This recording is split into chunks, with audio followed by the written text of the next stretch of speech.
ఒక మత నాయకుడిగా ప్రపంచానికి సెక్యులర్ నాయకుడు, కానీ ఆయన ఒక మత నాయకుడు. ఆయనే ఓవైసీ, పేరే పార్టీ పేరే All India Majlis Ittehadul Muslimeen, AIMIM, Muslim పార్టీని ఓపెన్గా చెప్పుకుంటూ మిగతా మతాలకు నీతులు చెప్తాడు, లేదా మిగతా పార్టీలకు నీతులు చెప్తాడు సెక్యులరిజం గురించి.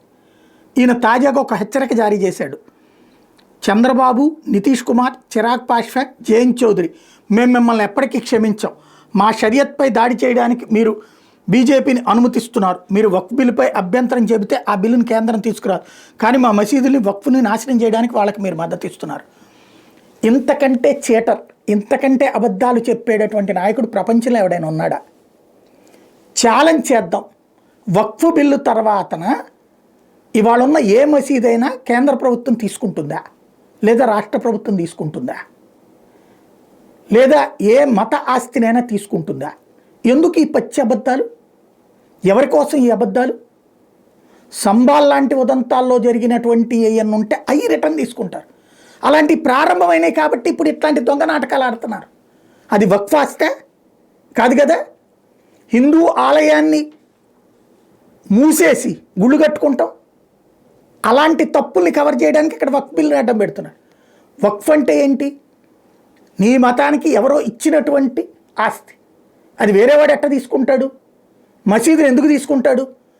భారతదేశంలో గుళ్ళు కట్టబడినటువంటి మసీదులు ఉన్నాయి, గుళ్ళు కూలగొట్టి కట్టబడిన మసీదులు ఉన్నాయి.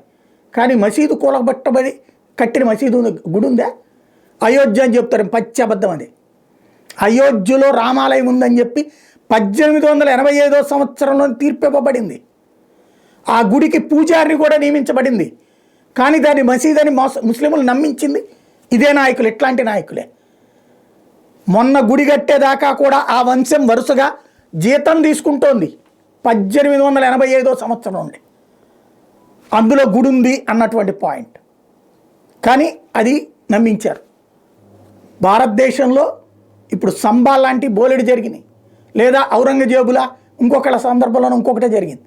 కానీ ప్రతి దాంట్లో నాయకుల్ని బెదిరించడం ఓకే, అదే నిజం అనుకుందాం. 2014లో చంద్రబాబు అధికారంలోకి వచ్చింది భారతీయ జనతా పార్టీతో, 2024లో చంద్రబాబు అధికారంలోకి వచ్చింది భారతీయ జనతా పార్టీతో, 1999లో భారతీయ జనతా పార్టీతో అధికారంలోకి వచ్చారు. అప్పుడు ముస్లింలు కూడా ఓటేసి ఉంటారుగా కొంతమంది. వాళ్ళు ఎందుకు వెనక్కి వెళ్తారు? ఎందుకు వెళ్ళాలి? ఆయన ఏం తప్పు చేశాడు? ఓ పక్కన హిందూ ఆలయాలకేమో దేవాలయాల నుంచి డబ్బులు ఇస్తున్నాడు ఆయన డబ్బులు కాదు ఇచ్చేది. కానీ ముస్లింలకు సంబంధించి మౌజములకి వీళ్ళందరికీ డబ్బులు ప్రభుత్వం డబ్బులు ఇస్తున్నాడు ఆయన. అది ఇంకా హిందువులకు కోపం ఉంది, అయినా హిందువులు వ్యతిరేకించట్లేదు ఆయన. అలాంటిది వాళ్ళకి మంచి చేసే వాళ్ళకి చేయడం ఏంటి? వక్ఫ్ సవరణ బిల్లు అనేటువంటిది వక్ఫ్ రద్దు కాదు, ఒక అబద్ధం అది.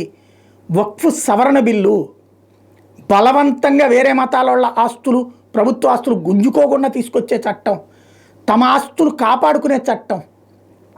దాన్ని ఇలా తప్పుడు ప్రచారం చేసి చంద్రబాబు లాంటి వాళ్ళని బ్లాక్మెయిల్ చేయడం ఎంతవరకు రైట్?